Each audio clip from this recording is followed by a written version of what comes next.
sometimes breaking things. And what does a 4-year-old child never get tired of?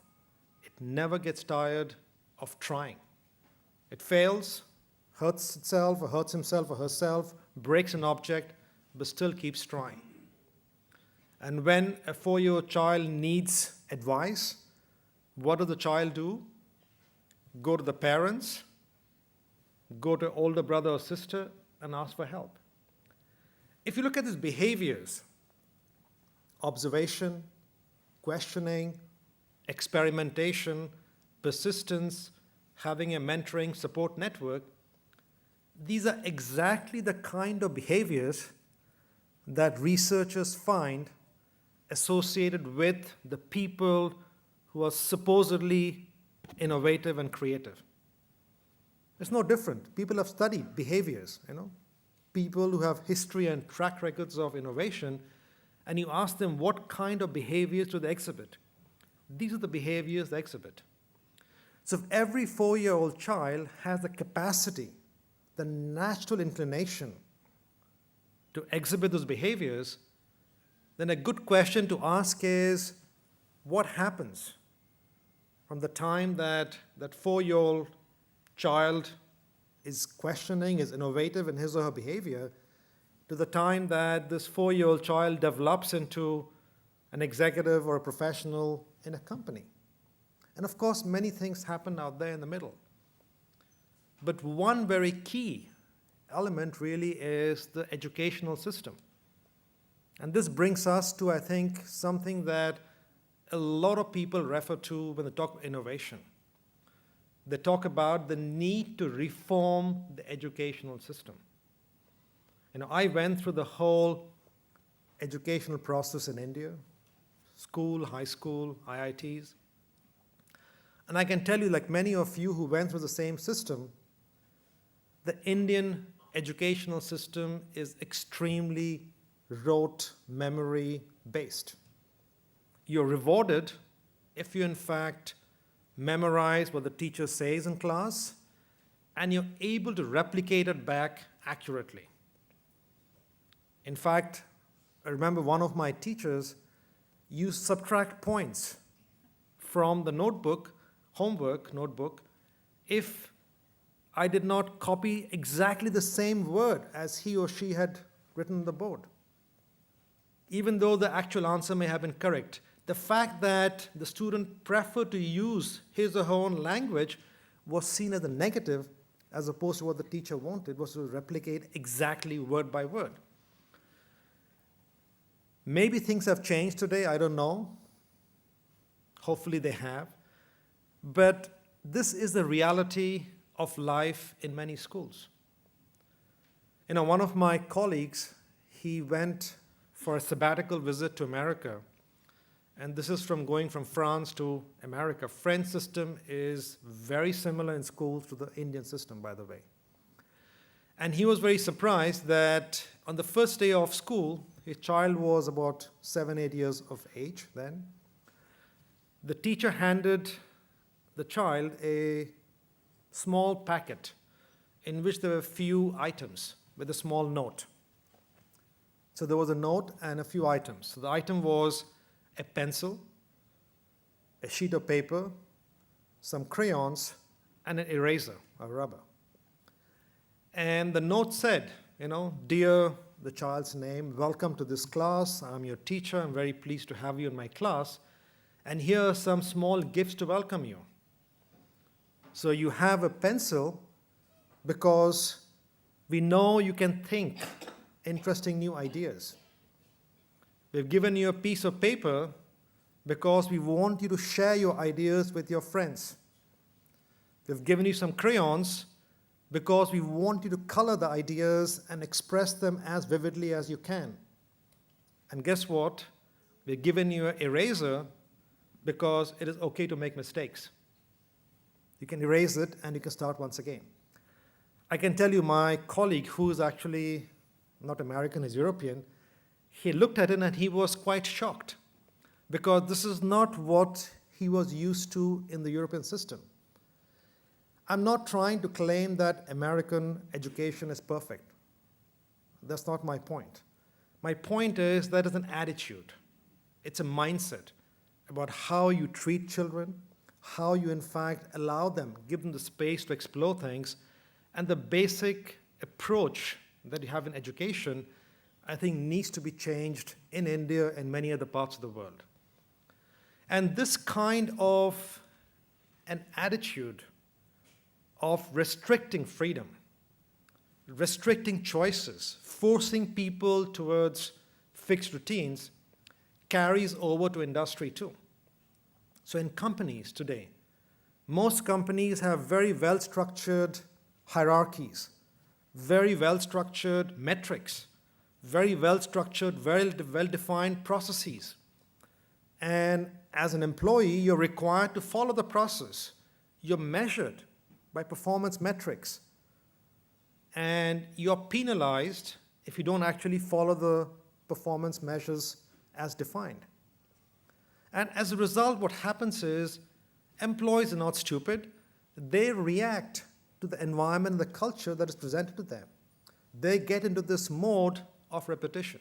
They repeat the process that's defined for them. They try and achieve the metrics that the system wants from them. And the end result of this is there is a lack of creativity, lack of space for thinking, for experimentation, for observation, for making mistakes in most organizations too. Now, different companies find their own solution out here. And sometimes solutions can be very mundane. Sometimes they are more structured across the organization.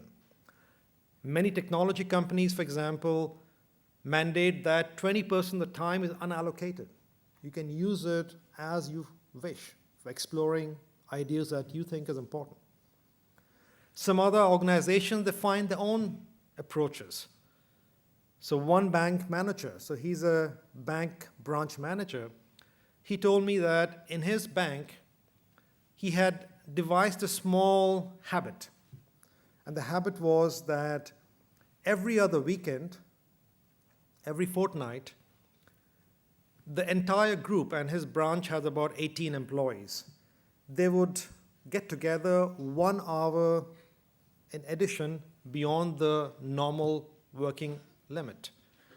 And every fortnight, one of the group was asked to read something, a book, an article, anything that he or she chose. You had to read something, you had to discuss that, what you read, with the rest of the team. Usually what people read was linked to the work, or linked to some work-life balance or some personal issues. And he said even the fact that we took 1 hour as a team every fortnight to think about something which is not directly related to what we are doing in a bank branch on a routine basis was like a breath of fresh air. It gave us a time to think creatively and to innovate. So what's the message out here? The message really is that this tension between efficiency and creativity is a very important one. You need efficiency, of course. You can't have a system that is very inefficient, then you'll not survive in the world of business. At the same time, if you focus only on efficiency, you would lose that creative drive, you would lose that innovative spirit, you will in fact dampen the innate creative habits of individuals. So really, in some sense, you need to design these innovative habits into the organization. It's very much like healthy living. If you want to have a healthy life and be fit, you need to diet, have a good diet, you need to regular exercise. In the same way, innovation also is a regular practice, is a habit that you have to inculcate both individually and also organizationally. The last pair of words I mentioned were reality and dream. Now, I do perform a lot of research and innovation. A lot of research that I perform is really around metrics. So we study innovation using some hard, well-defined metrics. And every year, as was mentioned, I do publish the Global Innovation Index, which is probably the most comprehensive study of innovation done every year of 142 countries. So India is one of the countries covered in that study. You have a very comprehensive model, and the model yields one number as an overall measure of innovation of a country. So let me share with you from the latest 2013, last year's ranking, how does India stand? So India's overall rank in innovation, broadly defined, among 140 countries is 66. If you compare two other countries, USA is ranked number 5 and China is ranked number 35. Now, the model, of course, you can download the report by Googling Global Innovation Index. The report is for free. But let me share with you some more of the sub-indexes and sub-measures to give you a sense of where India stands. So if you look at the element of institutions, which broadly defines the institutional capability in the country, India is ranked 102 out of 140. If you look at a subset of institution, which is the business environment, so what kind of institutional mechanisms support the business environment, India is ranked 124 out of 140. If you look at human capital and resources, it's another major element of measurement, India is ranked 105 out of 140. If you look at a very critical element of tertiary education meaning post-secondary, university and higher, India is ranked 133 out of 140. If you look at infrastructure, which relates to both ICT infrastructure, technology infrastructure, and also roads, ports, other kinds of electrical infrastructure, India is ranked overall 89 out of 140. On a specific aspect of ICT access, ICT meaning information communication technology access, so how many people have access to ICT, India is ranked 109 out of 140.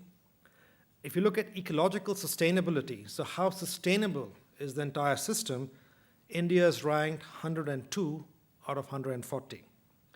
Now, in the model, we also look at what are the actual outputs of performance. So how well does India do in actual innovation outputs? We consider two different categories of outputs. So one is what is termed as a knowledge and technology outputs. In that, India is ranked 37th out of 140.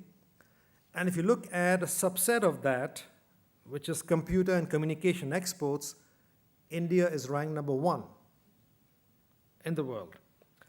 If you look at another important innovation output, which is creative outputs, India is ranked 65 out of 140. And if you look at a subset of that, which is creative good exports, India is ranked 11th in the world. Now, the reason I gave you all these numbers is just to give you a sense in terms of where we stand in the global picture.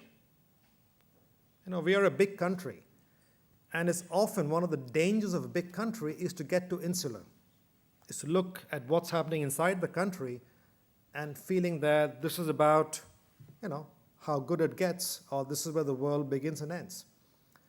And the reality is that the world is in a competitive race. And if you compare to many other countries, the reality is that we are not doing as well on many metrics. The metrics also show that as far as actual outputs are concerned, in relative terms, we are doing better on outputs than on the inputs. By which I mean that India has some pockets of excellence, which are in fact overperforming and compensating for the average poor level across many of the indicators. So for example, Bangalore would be a pocket of excellence that probably is comparable to some of the best IT centers, technology centers in the world. So that's one example of a pocket of excellence that is leading to disproportionately higher achievement on the outputs. And Bollywood is another example of a pocket of excellence, again leading to a disproportionately high level of excellence on the creative sectors of the economy. So India has both good and not so good. And the challenge for us really out here is that being aware of the reality, being humble about the reality, at the same time trying to build for the future. And building for the future is very important because it's not just a question of building to correct the numbers and say, okay, let's try to be 70 instead of 102. Clearly, you want the numbers to improve in the right direction. There's no question about that. But I think there is something more at stake out here than just improving numbers to be in the right pool. And let me perhaps close with a small story, which I find at least very telling and very inspiring. The story goes of this person who is walking down a road and he sees this laborer working on the side. So he goes to the laborer and he says, "Excuse me, what are you doing?" So the laborer looks at him and says, "Can't you see what I'm doing? I'm breaking stones." Fine. So he walks a little bit further and he sees another laborer working on the ground. So he goes to the laborer and says, "And you, sir, what are you doing?" And the laborer says, "Well, I am earning my living." He takes the answer and he moves forward. And he sees the third person working on the side of the road. So he asks him, "And you, sir, what are you doing?" And he says, the third person answers, "I'm building a cathedral." And I think those three responses, in fact, are very telling. Because all of us, we all are working busy. We are living a life of routines, as I said. We are busy doing things. The laborer is breaking stones every single day. In our own small worlds, in companies and institutions and lives, whatever, we are breaking stones. But the question really is, what are we aiming for at a higher level? How inspired are we to dream about what are we trying to create? I think that's the important question, is can we move ourselves beyond the reality of breaking stones to a higher level of dreaming something that goes beyond the normal? And that's where I think, it comes down to the basic issue in terms of India, what do we believe in India, the potential of the human talent in this country, which is enormous, the potential of people to, in fact, achieve something collectively which is unique, and even more, the question in terms of what can we do in the world as a country, as society, to help improve the world as a whole? Can we, in fact, help improve life not just for our own citizens, but also for citizens in Africa and Latin America? Can we show some light and hope for others around us? So I think there is a notion out here of thinking big, of dreaming, that I just wanted to also put in perspective out here. That brings me to the end of my short presentation. As I said, I wanted to just share some ideas with you around 3 pairs of words. Just to recap: desperation versus innovation, efficiency versus creativity, and reality versus dreams. Thank you very much.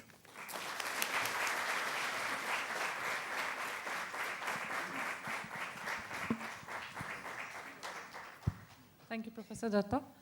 I'm sure people here are a little more enthused and inspired to start thinking innovation is possible with everyone. We have about 15 minutes for a few questions. May I request the audience to please raise your hand and introduce yourself while you ask the question, and to keep the question as crisp and short.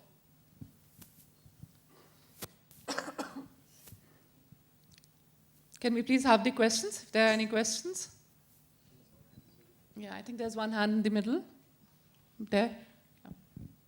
Shivani, yes?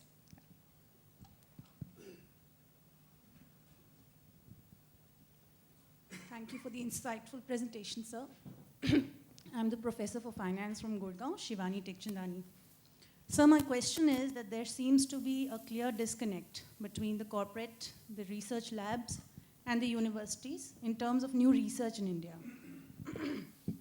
Do you think there's a way that these three bodies can be brought together so that they can collaborate and work on solving pressing issues in social and economic issues that are there in India?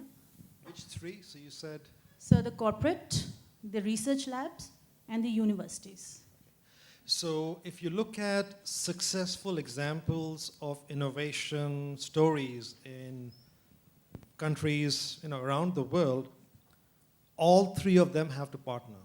So the stronger the partnership, the better it is in terms of innovation success.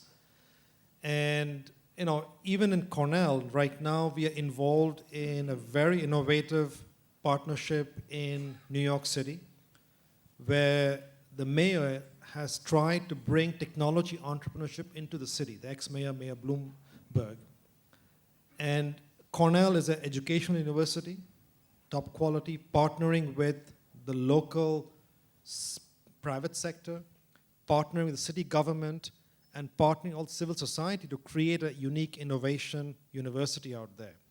You can find out more about it by doing a Google search or some search for Cornell Tech. But that's one example of the kind of partnership that leads to successful innovation. But more of it, the better it is. There's a hand going up there, one of the students there.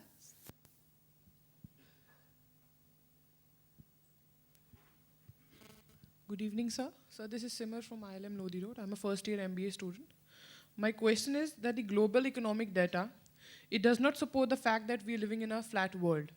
And most of the economic activities that could be carried out across the nations are still concentrated domestically. What are your views on it?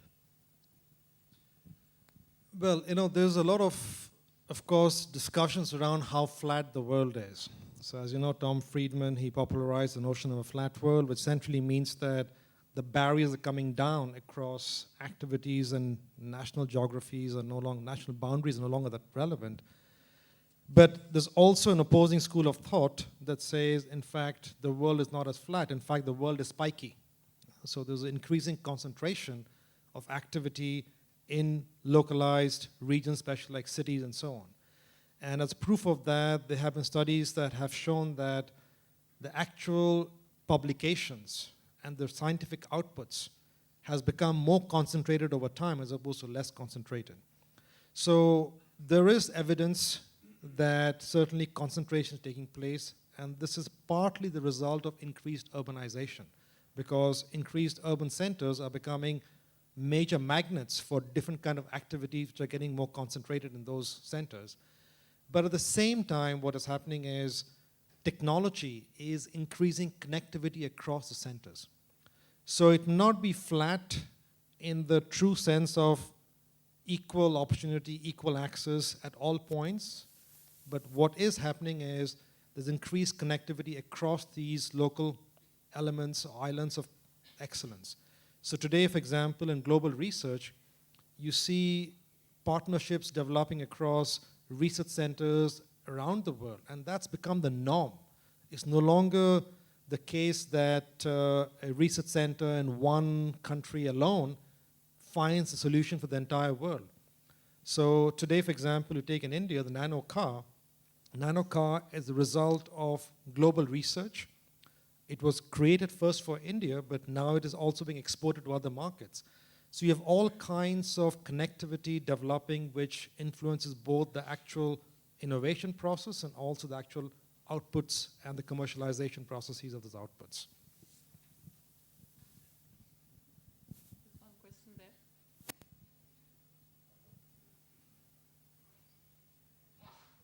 Good evening, sir. My name is Robin, MBA first year.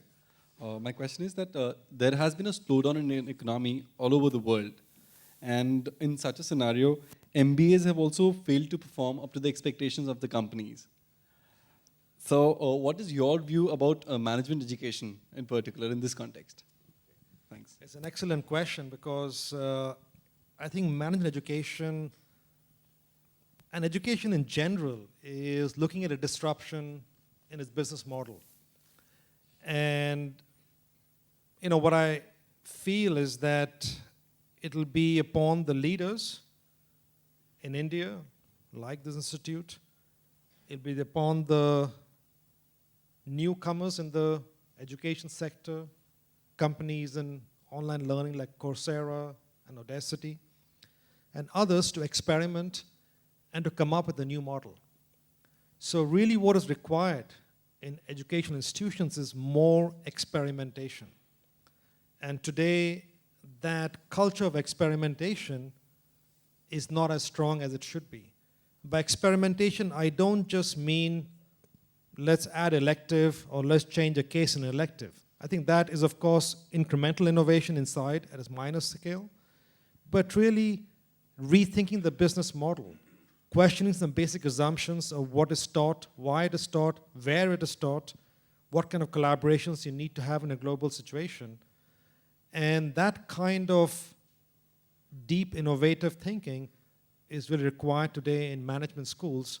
If not, we will really not be serving the purpose that industry looks to business schools for. Are there any more questions? Professor Chaudhary.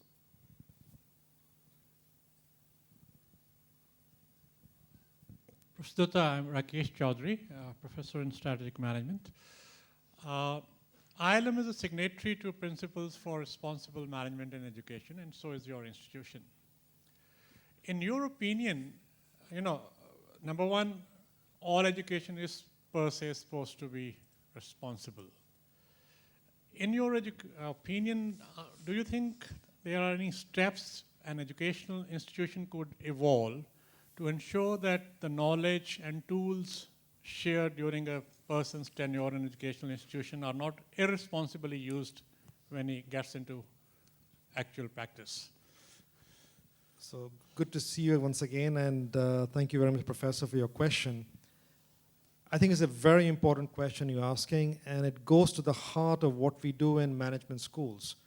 Clearly, there are educational concepts we can convey in the classroom. I think we can do more in terms of putting more experiential learning as a part of this process of solidifying the conceptual learning that happens in the classroom. So applying it in practice, I think, is an important part of making it stick. And hoping that it will stick after graduation, I think, is partly something that we can aim for, but also partly we can influence through a variety of interactions that we continue having with industry and other key partners in society. So I can tell you what we are trying to do more of at Cornell. All students at Cornell in the MBA program are given the opportunity to take part in a variety of projects and a variety of socially meaningful engagements. So some example of which are students work with local nonprofit organizations, and they are incorporated as board directors on these NGOs. So just being a director of an NGO gives them some kind of a practical hands-on experience about what it means to apply some of those concepts into the actual real-life situations. Students are also encouraged to give back to their peers. So there's a very strong system of peer-to-peer coaching across generations of classes. So second year promotion, for example, is encouraged to give in a structured form to the first year in terms of variety of coaching and mentoring schemes. They are not perfect, but they go a certain way towards trying to make the conceptual learning a little bit more practical and more real for the students. But I do believe that there's a generic challenge that both business schools and industry face in terms of ensuring that the kind of ethical lapses we have seen in many industries in the last several years does not reoccur, and especially so does not in fact harm society at large, because individual lapses are bad, but I think much worse are lapses that affect the livelihoods and lives of people around us in general, who are not directly implicated in many of the decisions that are taken inside companies. So that's a bigger challenge that I think we have to live up to. I think that brings us to the. Can we take one more question? There's one that side, I think.